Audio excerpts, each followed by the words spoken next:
स्वागत है आपका। आप देख रहे हैं द न्यूज और मैं रानी गुप्ता आपके साथ। बड़ी खबर सामने आ रही है। आपको बता दें कि पश्चिम बंगाल में लगातार ममता बनर्जी के शासनकाल में एक के बाद एक घोटाले जो हो रहे हैं उसकी तस्वीर सामने आती जा रही है। पहले एसएससी स्कैम को लेकर के घोटाला होता है, इसमें तमाम मंत्री जो है टीएमसी के उनके नाम सामने आते हैं, अब वो जेल में है।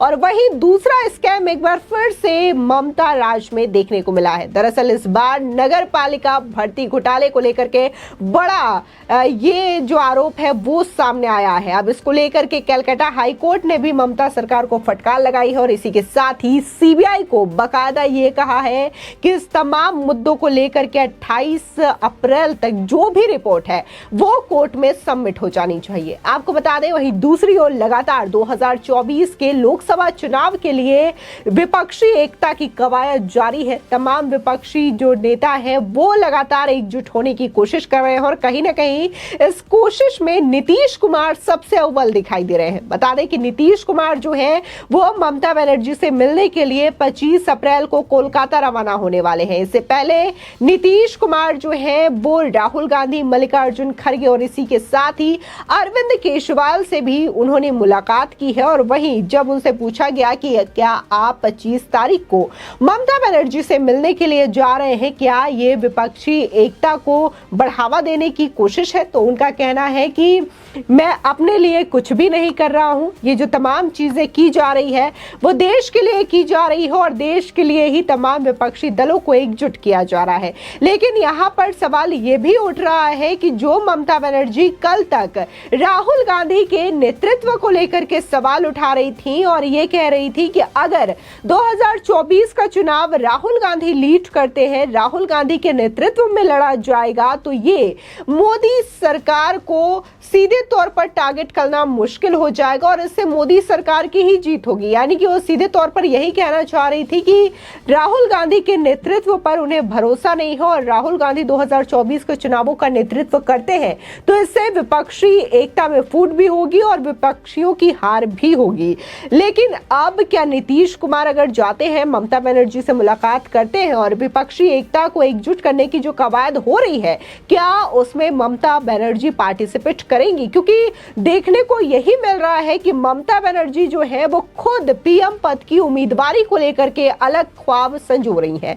आपको बता दें कि कोलकाता हाईकोर्ट ने शनिवार को केंद्रीय जांच ब्यूरो यानी कि सीबीआई को निर्देश दिया है कि वो राज्य में नगरपालिका भर्ती में कथित घोटाले की जांच करे। अदालत ने शिक्षक घोटाले की ईडी द्वारा की गई जांच के निष्कर्षों पर संज्ञान लिया है। ईडी ने अदालत को बताया था कि शिक्षक भर्ती घोटाले के संबंध में गिरफ्तार अयान सिल जैसा एजेंट पश्चिम बंगाल के विभिन्न नगरपालिकाओं में लिपिक, सफाई कर्मी, चतुर्थ श्रेणी कर्मचारी, चालक आदि की भर्ती में कथित अनियमितताओं में शामिल था। बता दें कि जस्टिस अभिजीत गंगोपाध्याय ने अपने आदेश में कहा है कि मैं सीबीआई को नगरपालिका भर्ती घोटाले की जांच करने का आदेश देता हूं, जिसमें अयान सिल जैसा साझा एजेंट और लाभार्थी शामिल है और दोनों मामलों को यानी कि शिक्षा घोटाला मामला और नगरपालिका भर्ती घोटाला मामले में पीड़ित जनता या आम आदमी जो शामिल है उनको न्याय मिले। आदेश में आगे ये भी कहा गया है कि अगर जरूरत पड़ती है तो सीबीआई कथित नगरपालिका भर्ती घोटाले के मामले की जांच के लिए एफआईआर भी कर सकती है। अदालत ने कहा है कि ईडी द्वारा दाखिल एक अर्जी से इस घोटाले का खुलासा हुआ है।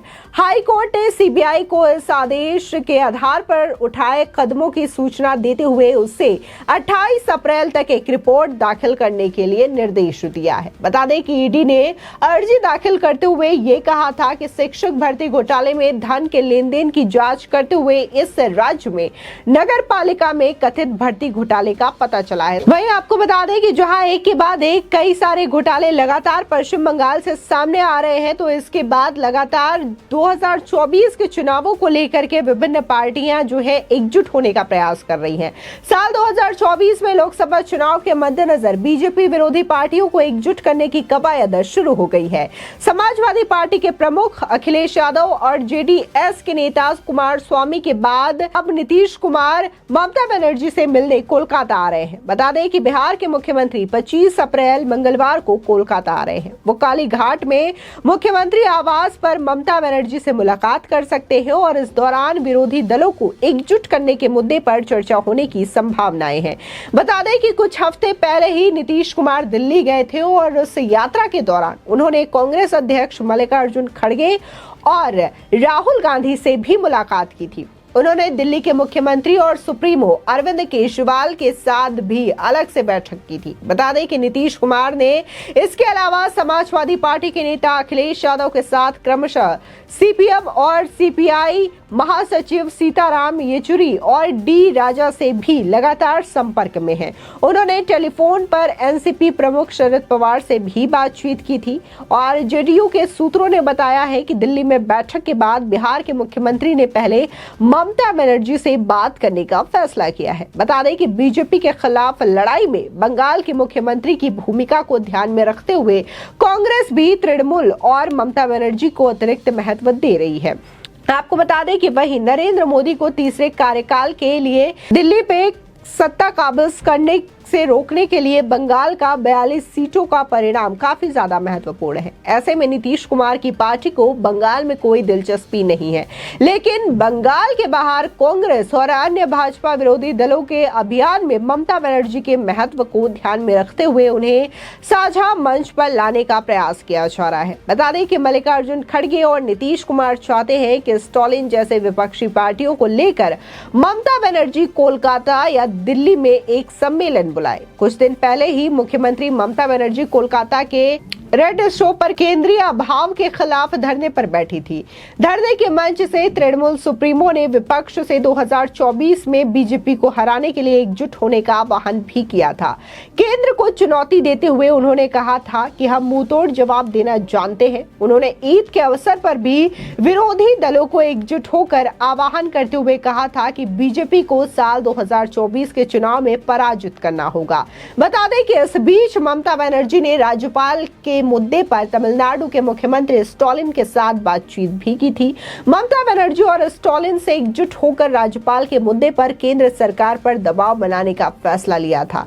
बता दें कि अब नीतीश कुमार के बंगाल दौरे से विरोधी दल की एकता को और मजबूती देने की कोशिश की जाएगी। लगातार देखने को मिल रहा है कि 2024 के चुनावों को लेकर के विपक्षी पार्टियां एकजुट होने का प्रयास कर रही हैं और ठीक यही प्रयास 2019 में भी देखने को मिला था, जब तमाम विपक्षी दल एक साथ आए थे, चाहे फिर वो अरविंद केजरीवाल हो, ममता बनर्जी हो, मायावती हो, अखिलेश यादव हो या फिर कांग्रेस पार्टी हो। तमाम ऐसे नेता एक साथ मंच साझा करते हुए नजर आए थे, लेकिन इसके बावजूद देखने को मिला था कि एनडीए को एक बार फिर से पूर्ण बहुमत मिला था और फिर से एनडीए की सरकार बनी थी और एक बार फिर से देश में नरेंद्र मोदी प्रधानमंत्री बन जाते हैं। ऐसे में देखना दिलचस्प होगा कि क्या जो लड़ाई लड़ना चाहती है विपक्ष, क्योंकि कहीं ना कहीं विपक्ष एकजुट तो हो रही है, लेकिन विपक्ष में लोग अलग अलग चेहरे तलाश रहे हैं पीएम उम्मीदवार के लिए।